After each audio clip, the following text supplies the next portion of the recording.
How's it going, guys? Welcome to the WLab'ing podcast. Today, we have a very special guest, our good friend, Ian Fursa. How's it going? Ian Fursa, what do you do? What do I do? Generally, I am a virtual production supervisor on productions. I have worked on TV series, movies, HBO, Netflix, tons of commercials for high-end brands like Louis Vuitton, music videos for some top artists, and then I also run two companies, VP Toolkit, which is fairly well known in our industry. We have a software plugin and lots of education online, and then also Catalyst Virtual, which is we do servers and infrastructure for larger production builds. You do the biggest of the biggest projects in virtual production. Tim, I think you're getting ahead of yourself. Who are you? I am Tim. I'm co-founder of WLab. And Gavin. and host And of host the WLab'ing this podcast. Okay. And you are? I'm Gavin, Edmonds, producer and co-host of WLab'ing. And I didn't get the memo that we were supposed to wear black today. So, This is a production set. You always wear black. but we're the talent. Gavin just wanted to stand out with you. Anyway, you do the biggest of the biggest projects in virtual production, commercials, TV shows. You do a lot of work for HBO, Netflix, Apple TV, and you are the virtual production supervisor. What does a virtual production supervisor do? I make sure it looks good, and I make sure the technology works. With in-camera VFX virtual production, which is using a real camera to film a talent or props in front of a screen. So you have a lot of physical aspects to that. You have a lot of technology involved in that. And getting all of those pieces to fit together and to talk to each other, and then add the extra, complication of creatives, of the standard production pipeline, where these are two very different worlds that you're dealing with. You're dealing with super advanced technology for filmmaking, and a lot of times you're dealing with game designers and people that aren't from this industry that are very talented but don't have the mindset of how standard production works. So I come from a standard production background. I ran a small production company in Philadelphia, and I was a director of photography on films, commercials, music videos. I always joke around and say I'm the most analog person in the virtual production industry, because I try to make sure that it's the story that's being told in all of it, but there's a translation that has to happen between what is possible story-wise and practically and physically with these productions and what can actually be done with the technology. And a lot of that is telling the director of photography not to spill light on the LED wall, helping the production crew translate what key creatives have said, or diagrams and things like that. So basically taking what production wants to do and making sure that we do it properly in the virtual worlds, and that everything is optimized, and making sure that it all runs on time and that everybody's happy. Yeah. So when you're working with like a department head that's never done a virtual production shoot before, like a production designer, or even just a DP, what's like the first thing you tell them, trying to warm them up to working in a virtual production pipeline workflow? I try not to tell them anything. Just let them figure it out? I try to ask them what they want. What is the story that you're telling? What are the key points? What are your must-haves? I always try to make it story first. That's the problem. I like to say, I like to solve problems. Then you use your tech to work around their creative Yeah, visions. and they shouldn't have to think about that. So you're the guy that does the heavy lifting then? I tell someone else to do the heavy lifting. I have level artists, I have Unreal Engine operators, I have tracking technicians, I have LED wall technicians to work on productions, and then I generally supervise all of that and make sure that all those pieces are connecting properly, Right. and that whenever there's an ask from production, it gets done correctly technically. It's a lot of like filling little tiny gaps. It'll be like, oh, we need a moody look that's, essence of the latest Batman and this, and then I go in there and I'm like, okay, overcast, we need tungsten lights coming out of the buildings, we need all of this, and then as soon as we hit a point where it's like, okay, this is a basic concept, this is what we think that they want. It's my job to go, is this what you want? Let's start here. What do you want from here? How often does a client reference Batman? Depends upon what you're working on. The series that I'm currently working on, it's like we're kind of going for. So as a virtual production producer, you're the translator between the production team and the technical team. In so many ways, Right. yeah. For the people who don't know, we're not in a forest, if you can already tell. Why don't you choose an environment for us to be in? Well, we want the forest, right? We I want- prefer the forest. Whenever I'm not on a virtual production set or working on something that has to do with this technology, I'm usually hiking or out in nature somewhere. So this is like, we can hang out here. Oh, for sure. A little artificial. But if you want to like stop and get a coffee, we can head to this little cafe. It's on the side of an ocean. Yeah, it's on the side of an ocean, or we can just head back to the forest. Why don't we change the time of day? Why don't we change the position of the sun a little bit? Well, what time of day would you like? Let's go to a golden hour. Golden hour. Okay. That might be a little too dark. Hold on. Let's get a little moody here. Yeah, the shadow. get that backlight right like over here. Yeah, get those nice long shadows. So what we're using here is actually a OSC controller. So this is an iPad with touch OSC on it, and this is sending data from the iPad over the network to our virtual environment to control these parameters. Yeah, could you go into more of what a virtual environment is and how we're using a real-time game engine to do productions nowadays? So usually I like to explain what in-camera VFX virtual production is with just a couple sentences. It's like we're using cameras to pick up real talent and real props. And then what our job is to create a virtual background, similar to green screen, how you would remove the background from the green screen, and then you would add the virtual background. So you'd remove the green and add a virtual. We do that in real time with a giant screen. Now, on that screen, we're using Unreal Engine, which is a game engine, originally designed, of course, to make games. It's the game engine that created Fortnite, Unreal/Epic Games. They've gracefully, let us use it for free to a certain limit. What that does is it creates a 3D environment where anything that you could imagine a game could be built, we can build that into a set behind our virtual world. And over the last couple years, with the advancement of high-performance rendering GPUs, we've been able to leverage that technology to create hyper-realistic rendering for virtual production. So now we're able to take a normal production that we would go out and film in a field. If we have to shoot on a mountaintop, a field, and then a city all in one day, we can do that all in one day or multiple days, depending upon how much coverage you have to get and normal production schedule stuff. But we can move from location to location very quickly with the right amount of prep time and making sure that the creatives are happy. Yeah. Right. Because that's usually what takes the You longest. can get through a lot more locations in a day. That could potentially save some money, but also you could do whatever world you want to shoot in. Yes. It doesn't need to be a physical world. Big questions a lot of people ask me is, how do you make virtual production look real? How do you sell it? What are the key components to make virtual production look realistic? Understand real world. So the reason why I think that I mostly get hired is because as I started learning virtual production, and even before I started learning virtual production, I studied lens optics and I studied how images are exposed. So understanding where if I took a real camera and I put it into a sunset forest, where would that sit on my camera exposure? What limitations would I have in physical world?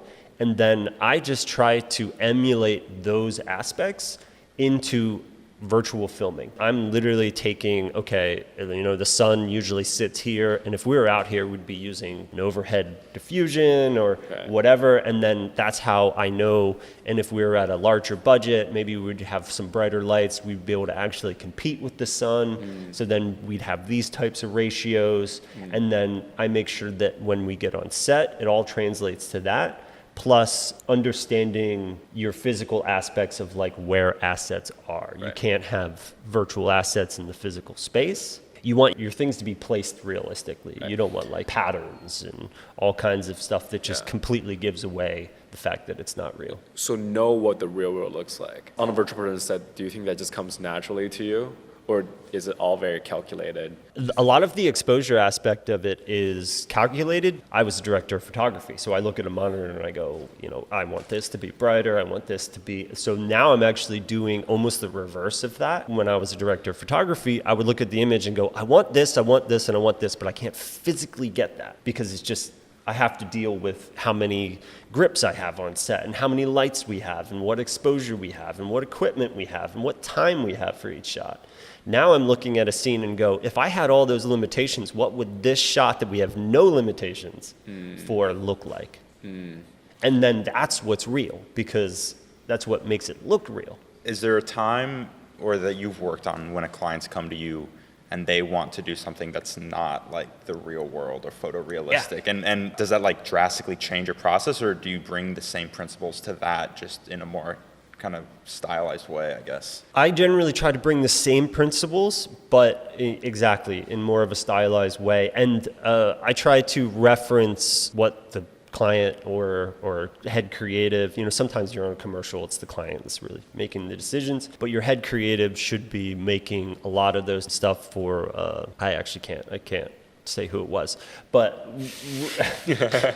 but there was a castle in the background, and we were in like a magical forest, and there was like sparkles and all kinds of stuff. There's sparkles and all kinds of stuff, and there was like a pool of water, and there was talent dancing in the pool of water, and there's certain aspects technically that I always look for. I don't like the shadows in the environment to be completely black, because in real life that would never happen. And with cameras that we use, they're able to pick up so much that information would kind of be there. But we had just like, the trees look like cardboard cutouts and and all of this. And we had a virtual water that extended into it and like these little floating orbs. And it just got to a point where I was like, I'm happy with it generally. The rest is up to the key creatives and a lot of client. these projects that you did, do you feel like most of them, it made sense to do a virtual production, or would you have done otherwise with green screen? Or is there perhaps in the like a real time world? when they come to you and you're going to do it obviously because they're hiring you, but like in your mind, are you ever like, this would be better if they did it in a Probably, different... Understanding whether or not your production should be a virtual production is like a key component in successfully using the technology. I mean, you can waste tons of money by renting a studio for a while. I mean, an LED wall in camera VFX stage is not inexpensive, and that's not even sometimes the heaviest cost. Sometimes the heaviest cost is the pre-production of it, if you're doing it correctly. You're not going to get the result you want if you don't plan it properly and you don't optimize the environments. Anybody that's done a virtual production on an LED wall stage, the first one that they do, they usually learn very quickly that we weren't ready. So getting ready sometimes is costly as well, and people don't factor that in. But if you're doing a lot of environments and you're switching places and you can bring in some set pieces and bring out some set pieces, you're fantastic. Like I've done commercials where we were in Africa on a mountaintop and then, or whatever, and then we were in a plane, and then we were over here and over there, and we did it all in 1 day or 2 days. And it was just bringing in set pieces and, having a proper pre-light, being able to just make sure that stuff's going to work. And then on the day, you're just going through them and then making sure that you're getting what you need. Just fantastic planning down to the teeth.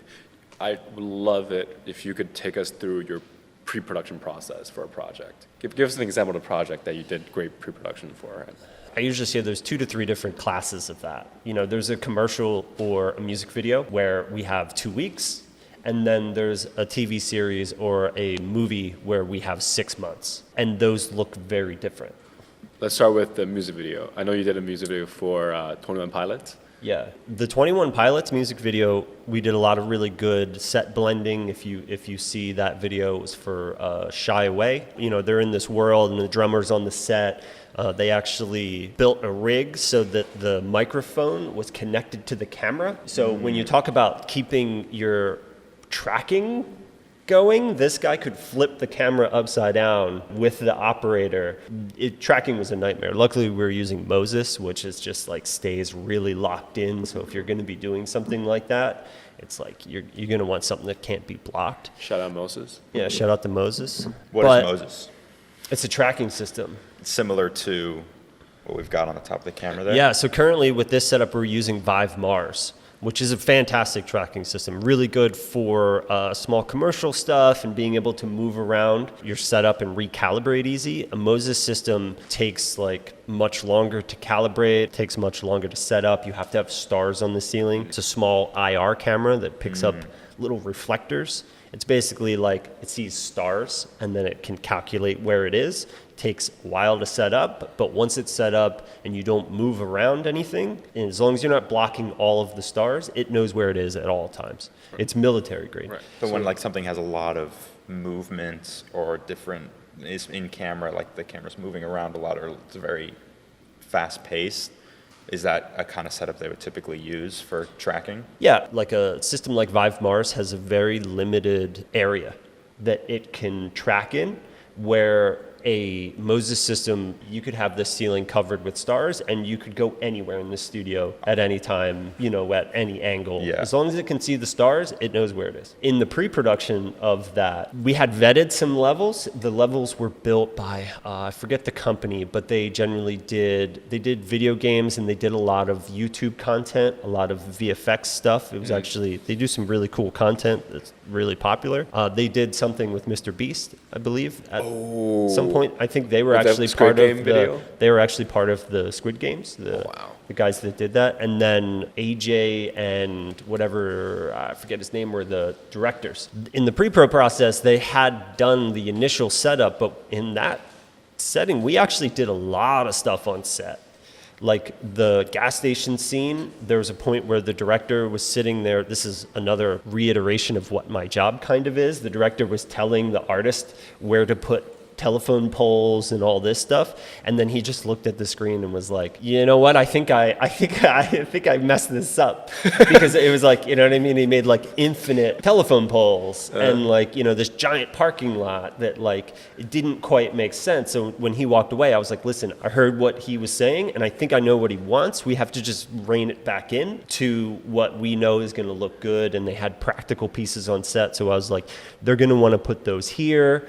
So we're going to angle and make sure our LED wall is in the correct spot so that it lines up with where they're going to put their practical set. One cool thing is the actual main performance shot, which is them playing in the like grayish white room. We were messing around with some of the lighting settings and we accidentally turned off like most of the lights in the environment while it was on the LED wall in camera with talent. And we looked over at the director and he was just like, yeah, that looked good. There's the cool thing about getting it in camera like that and having your key creatives on set while you're doing it is the ability to still find some of those happy accidents. We wouldn't have time to be able to play around with it or tweak things or whatever. All of our crew would have been trying to make it work in general. But since they had already done that work in pre-production and they understood the parameters of how to build an environment like that, once we were on set, we were fine-tuning, like move that light pole. I was working with the gaffer, making sure that the practical street lamps were the exact same color on camera as the virtual street lamps. Those are things that a lot of times you don't think about. Yeah. And they take time, and there's not a lot of ability to communicate.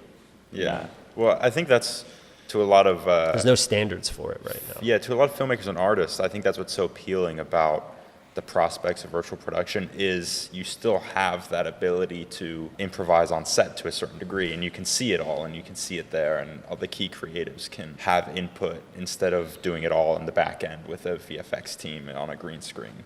Yeah, you can find your shot instead of being like, this is my shot, and then locking it in. What amazes me about you, Ian, is your ability to translate the director's vision. Just a few sentences that I wouldn't have normally understood. You just translate that into what they actually wanted. What's your trick on that? Any tips for producers ADs, I don't know, DPs who are trying to This understand. goes to any Key creative that talks creatives to on a set director. who talks to a director. What's your trick on understanding the director, what they want, and translating that into action? Understand the fundamentals of filmmaking first. Understand what composition is, understand what different genres are, understand what different genres would use lighting-wise, color grading-wise, composition-wise, camera movement-wise.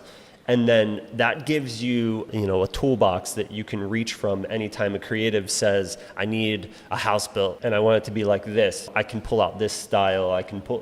They generally want this, especially if they're giving you references and you're combining multiple references. You have to understand what you'd be getting from those references. It could be a patch of grass in the background. It could be the lighting poles, but then it could also be not the house that's directly in front of the reference. They might actually want the house from a different reference, and it's trial and error, and just listen, try to fill the gaps, but always be trying to support the key creatives. Don't think that you can paint it your own, but you do have to fill some gaps. Yeah, Right. yeah. One of my good friends is a composer, and he says that a lot of directors don't know anything about music, and they say that they don't know, and they just trust the composer. They give them that, and they trust them. And then others will say that there are directors who think they know a lot about music, and they'll say some stuff to the composer, and then the composer is like, this is way too complicated and difficult. You're not letting me do my job. Do you find that with some directors that you work with? Are there people that think they know more than they actually do? And does that disrupt your workflow? I try not to think of it that way. You might have a director that's more interested in working with talent and getting the story told through their expressions, and then you're going to have directors that want to choose the shot and how the lighting is. Two very different directing styles. So every time you work on a production, whether you're doing a virtual production or not, you're going to be dealing with different people with different backgrounds, different styles of doing things, completely different communication. And then you're going to be trying to take that to get what's in their head. They're going to give you specifics, and it might be in an area of, we want to do a dolly shot, and then we want the virtual background to come at us. And then you go, well, can you explain what you mean by virtual background come at us a little more? You know what I mean? Yeah. That's all it is. You just Dig for the answer. You go, okay, if there's something unclear, you leave it up to them to try and communicate it better.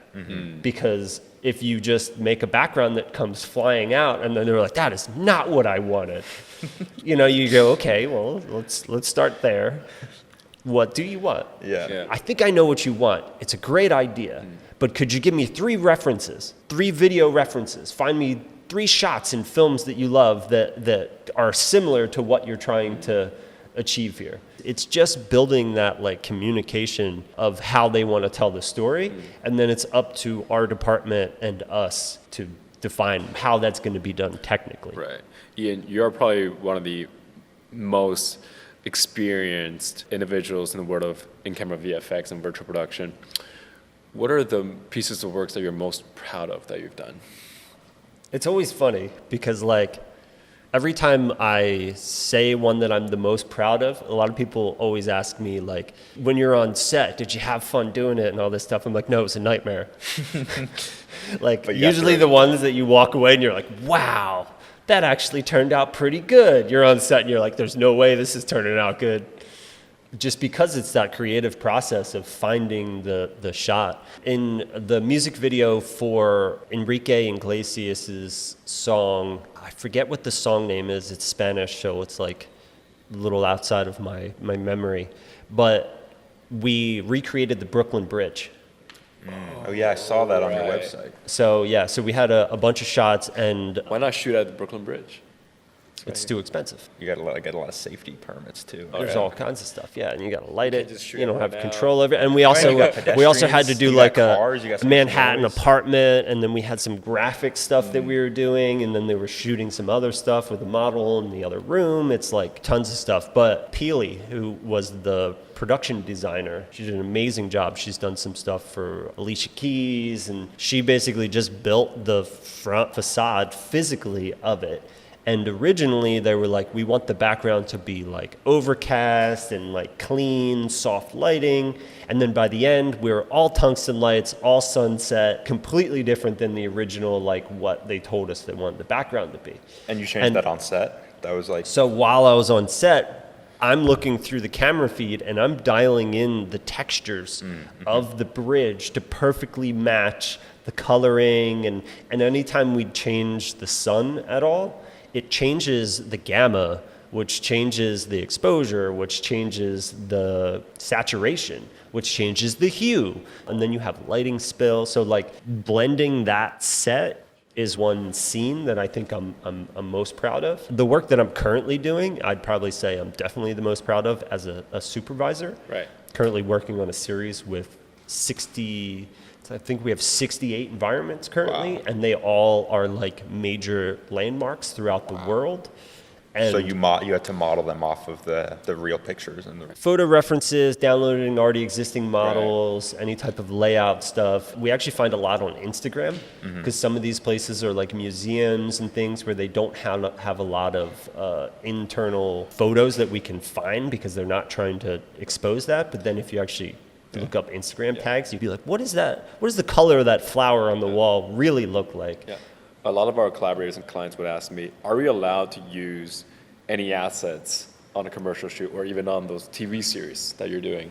You got to check the licensing of an asset, Yeah. especially if it has like a visual content like painting or a photo within it, because all of that has, I mean, now with the AI and stuff, a lot of those lines are getting blurred and that stuff's getting redefined because of how easy it is to duplicate in a virtual medium. You want to check that stuff. Generally, on a larger production, we have like a clearance department that clears anything we use, because in like the series I'm working in now, we have a lot of graffiti, just tons and tons of graffiti, because we have like Boston streets and like, you know, all of these environments that need that extra layer of texture, and we have to make sure that none of that stuff is like copyrighted or breaks license. I feel like especially when you're working with like famous landmarks, you said you were really proud of the Brooklyn Bridge project, and I think everyone knows what the Brooklyn Bridge looks like. Everyone knows what the Eiffel Tower looks like. So if you're trying to recreate that in virtual production, you better get it extra good. Yeah, no, you just get the vibe. The vibe. That's what I always like tell my artists. It doesn't have to be perfect. Just get the feeling of Yeah. it. Because it changes. I really like doing real places, because then we force production to tell us specifics. We say, what season is it? What time of day is it? You know, what year is it? These things change over time. So like you may get the Brooklyn Bridge, but who knows that the Brooklyn Bridge didn't look like that 30 years ago? You know what I mean? So Yeah, like yeah. it's all subjective. But if you get the feeling of the environment, you want to stand on set and look through the camera and it to feel like it looks like the camera's at that environment, and you have those notable points of like, this is that location. Is that something you can like quantify on a piece of paper? You're like, okay, these are kind of the feelings of this place, or is it more something that the people you surround yourself with, they just kind of get it? Different artists have different talent as well. Like before our production was put on hold for the, you know, whenever you're watching this, there's currently a actors and writers strike happening. So a lot of larger productions are on hold. But before that, we have 6 environment artists, and some of them are very, very good at building out an environment quickly or doing the landscape or whatever. And then some of them have that more fine-tuned eye of like, okay, there was a soda bottle in the background, and like, okay, there needs to be a ladder hanging on this wall, or the shape of this roof is a little off in real life. So it's those smaller details that sometimes don't take a lot of extra rendering or design that really make an environment feel like it's realistic. You can't do too broad strokes. Like I always say, the leaves under the trees. What does that mean? The leaves under the trees. Like on the ground? Look or? at your background. Do you see any leaves under those trees? Do you see any dead trees? Do you see any branches? Go to a real forest.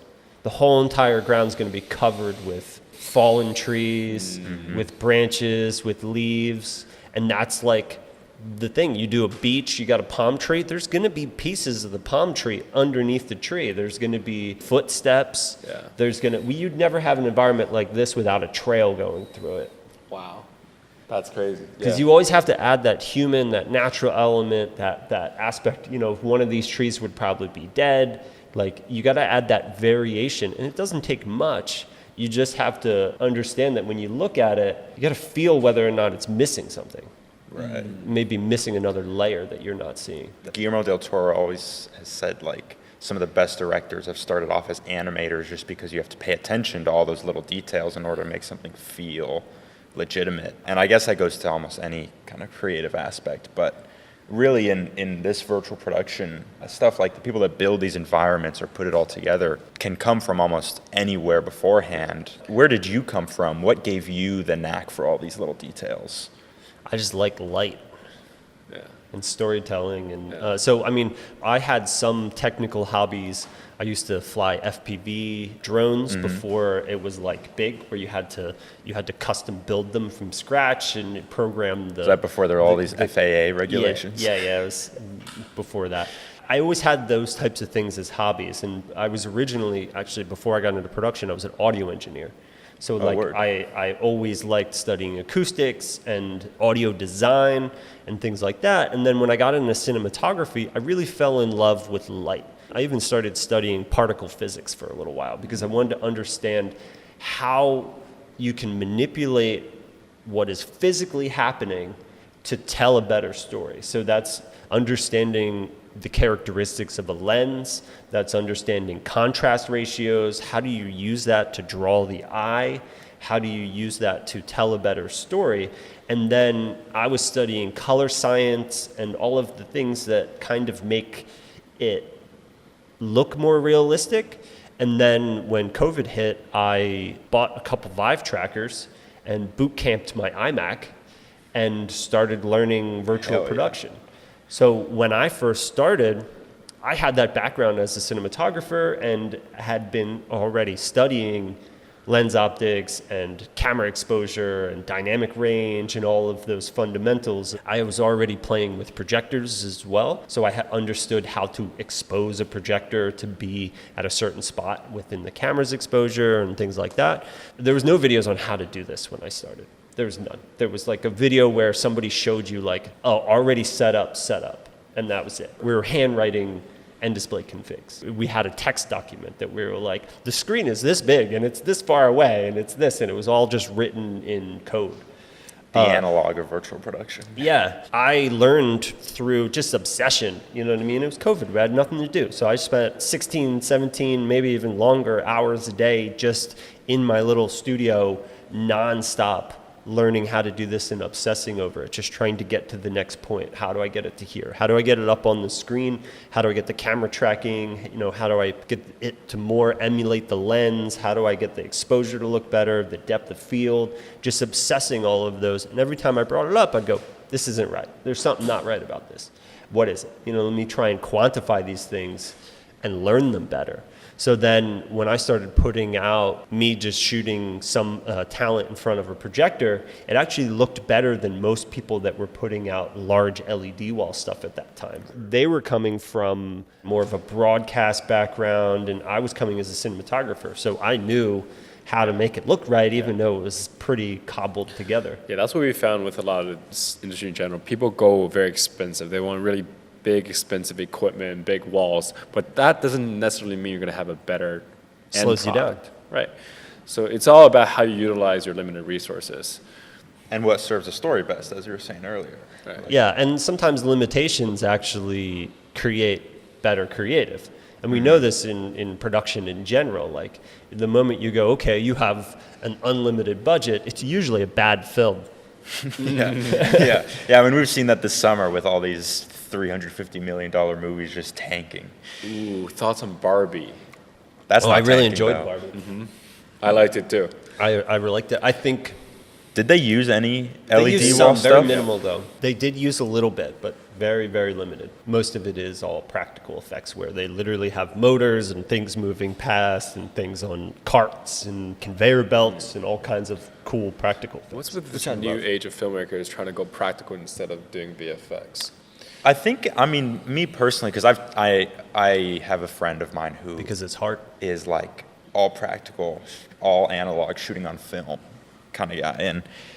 And to him, it's being able to feel the physical human element that's put it together gives the film a magic to some people, to a lot of people. I mean, you can watch this with a lot of 70s and 80s blockbusters, I think, that still hold up because they have this human craft, and you can see the touch that someone actually made that. You can quantify what you're seeing on screen, even if it's some wild Death Star explosion at the end of the original Star Wars. Yeah. But 2001. yeah, exactly. You watch that and you're like, there's nothing, not a single thing is off. You know, to this day, everything is, you know, you can go over it with a fine-tooth comb and be like, well, it's all right. It all looks right. It all feels right. But I mean, it's the oversaturation of the opposite. It's getting easier and easier every day to create visual effects. And even more so now with AI being able to do rotoscoping and just background generation and all of that. So now I think a lot of filmmakers are going practical effects because it is harder. And it's going to make your film stand out because it's not going to look like everything else. So, and I think that's why a lot of people like the in-camera VFX virtual production, because of the fact that you're still on a set, your project's always going to look better the more production design you can put into it. If you just have talent or, you know, two props standing in front of an LED wall, it's not going to feel immersive. It's not going to feel right. This should be an extension of the set, Right. not the entire set. Yeah, you still need the artistry to go into the environment. It's a nice area between full-on traditional production and full-on VFX. It's an area where you can still feel like you're making a film and you're taking home footage. You can go right into the editing room. You can do all the crazy stuff you can do with VFX. Yeah. And you've still got people building Yeah. just in Unreal Engine instead of in the wood Well, you workshop. should have people building in the real world too. Yeah. You know what I mean? Yeah. For a lot of productions, the more you can build practically and extend virtually, the better it's going to look. It's just like the best VFX shots are actually a bunch of real shots composited together and then mixed with the actual talent in an environment that is, you know, similar to whatever they're trying to composite into. Mad Max Fury Road. Yeah. Everybody always credits that movie. Which for, one like, is it? Mad Max Fury Road. Oh, yeah. For the CGI and the practical mesh together. Yeah, you got to mix the sand, or like in Dune. They delayed Dune 2. I don't know if you heard. I didn't. But I'm bummed. Sorry, I didn't mean to. was it cut because you of the strike? Yeah, they're delaying it so that they can have the actors, you know, promote it before. So delayed to March. And everybody's on break right now. Now Oppenheimer's going to get that sound Oscar instead of Dune 2. With I haven't Oscar seen contender. Oppenheimer yet. Oh, really? You, No, it's you just- got it in 70 millimeter. I'm probably going to wait until it comes out, honestly. I keep what I watch fairly to a minimum because it's so easy to spend so much time digesting and not creating, That's true. Yeah. especially with short form content now with social media and all of that. It's like I'd rather be in the woods because that's where the best inspiration for your virtual content especially comes from is real life. You know, if you're constantly looking at VFX shots, you're just going to create things that look like VFX shots. Yeah. If you want to create something new, don't look at the existing stuff. Yeah, or go back a little bit. Right. You were talking about AI. So any bold predictions about the future of the virtual production industry? Get as controversial as you want. Oh, I have a whole... Oh, yeah. Go get into it. I mean, some of it does have to do with virtual production. I love studying humans and people and society as far as our storytelling. You know, we started with paintings on a cave wall. That was our medium, you know, and then we went into photography. And then we had, you know, you could use cutouts to tell stories. You had plays. These are different mediums that human existence has used to tell our stories. Exactly. We generally tell stories to predict the future better. It's like training for us. It's like being able to experience something without having to experience something so that we can get better and manage our tools better. And it's the reason why when you're on social media and you're flipping through tons of reels, you're engaging all of this emotional response that is like, I'm learning new things, I have new techniques, I watched this guy chop up this thing, now I could chop up that thing because I understand the aspects of it. Right now, our biggest medium is short form for social media and long form for Netflix, streaming series, and movies. With AI, there's a chance that our 2D images and what we currently experience as our experiences to tell stories is going to become so novel, so easy to create by prompts. Now, we're always going to have a period where it's like, oh, we want physical actors and all of this, but I think that things are either going to go one way or another. I have certain hopes. One way is that we completely destroy visual storytelling to the point where it's so oversaturated that I hope that people start enjoying real life again. You know, there's so many. Yeah, the pendulum swings There's so many back. aspects of our society with health issues and mental health and things like that that are caused by the tools that we use to tell stories, hijacking their ability to what is already naturally built into us to be healthy, you know, getting exercise and using your mind to create things and all the stuff that humans do and keeps us happy. Now, the other aspect of that is we may experience a new way of storytelling, an entire new medium because of AI. Yeah. Any predictions on what that would be? If I could predict what that would be, I would create it, and I would probably make tons of money. But it's not my game. Yeah, It's it's not going to my- be somebody with some wild idea that comes along. It's has going to be access the somebody with tools. some simple idea. It's like, how long did people carry around suitcases before they put wheels on them? Yeah. Do you think that the rise of a new form would make old forms obsolete? Or do you think it would just kind of change the way they're presented? And Well, it depends taken how in? easy is it to create the old form.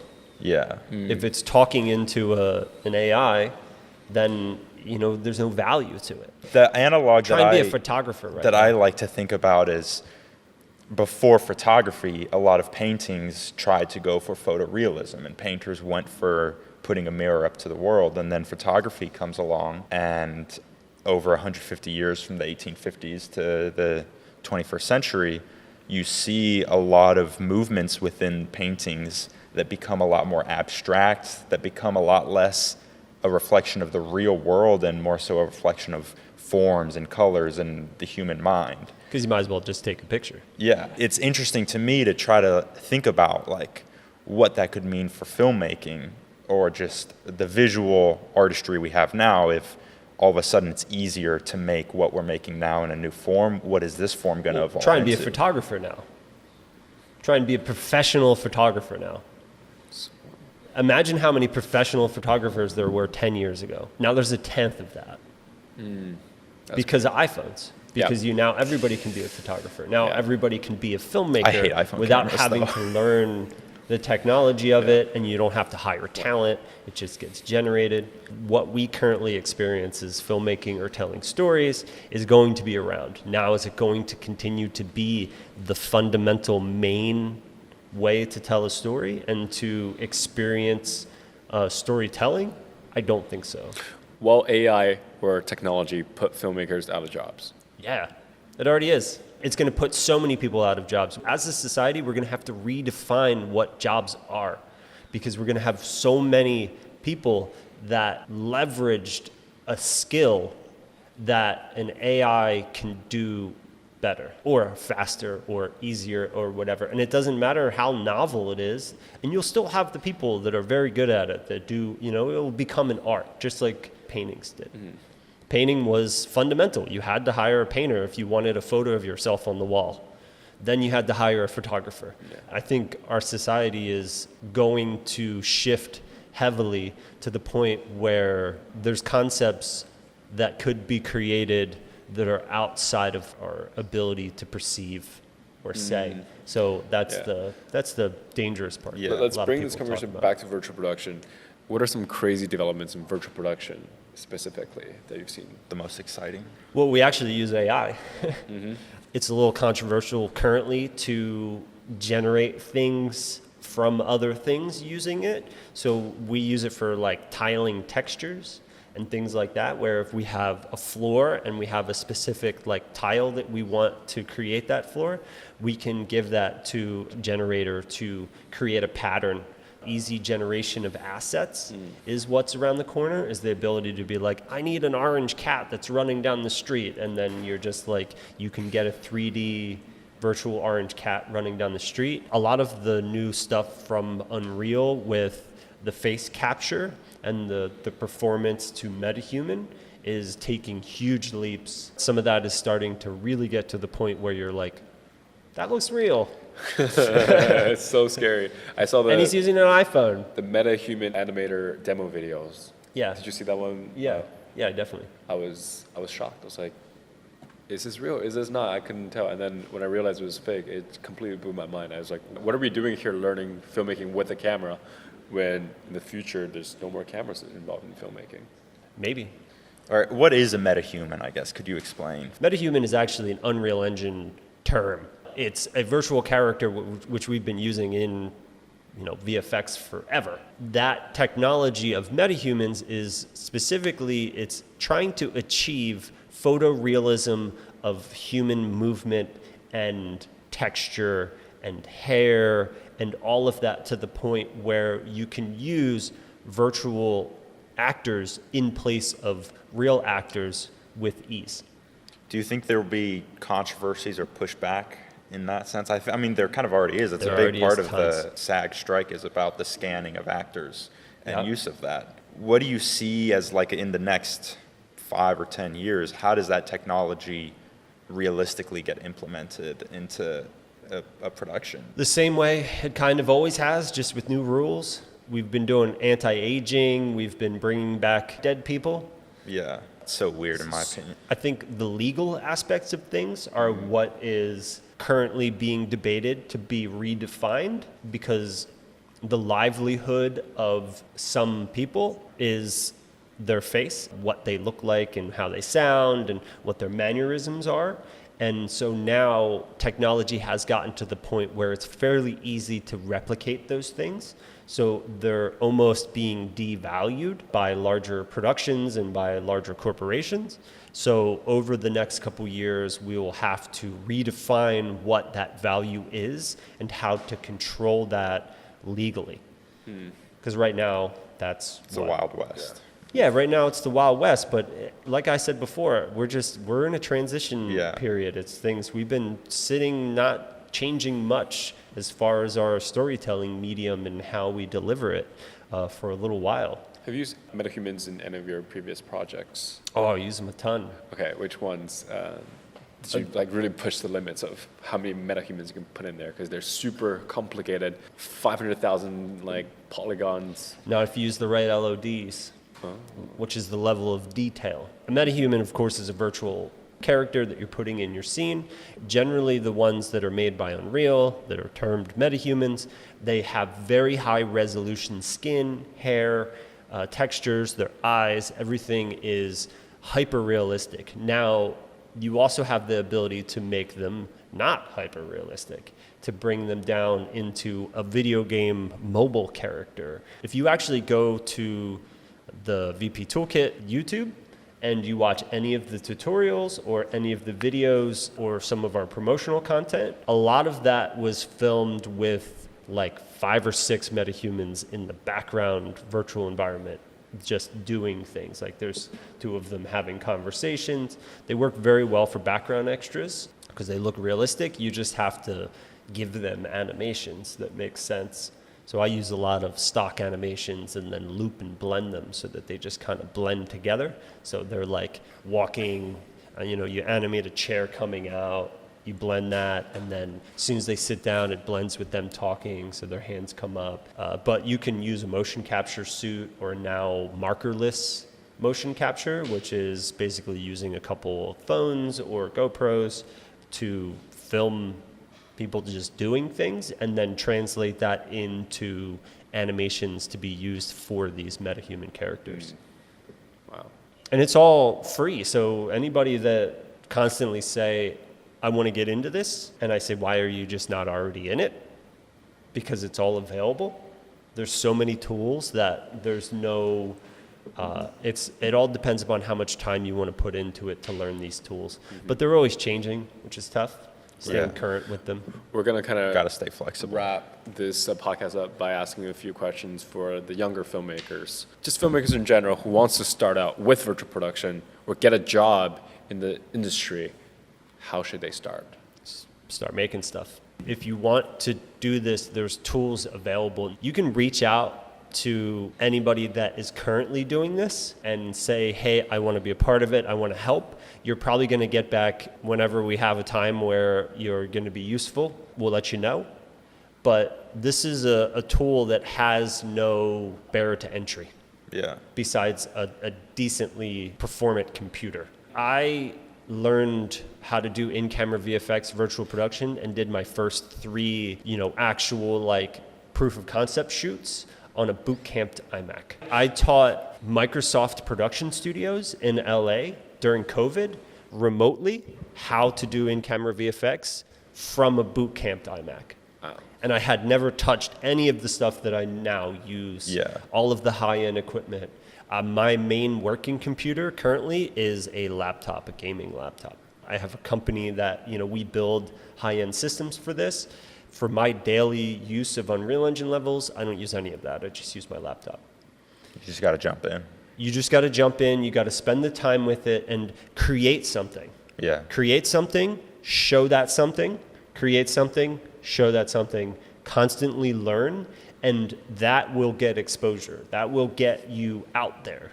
It's similar to any other way to be, seen in a market. But with this, you need that experience or just a little bit of experience because you're going to learn the fundamentals of what the technology is by doing those experiments or whatever. You can take a TV and a fairly performant laptop and, $400 worth of Vive tracking, one base station and a controller, and get fairly good results, using this technology. Yeah. Right, and there's definitely a big shortage of technical talent in the virtual production industry right now.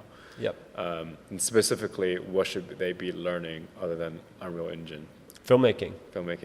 I usually recommend, especially if you're going to be a level artist, I usually recommend people to watch the Wandering DP podcast. I'm sure a lot of filmmakers know who that is, but basically it's a guy that breaks down how things are lit on commercials and films and things like that, and it gives you that eye where you look at something and you go, okay, that's too bright, that's not bright enough, oh, they've done this and they've done that. And you start looking for the details of how to lead an eye, how to shape things, what naturally happens in an environment, what restrictions you have on a production set.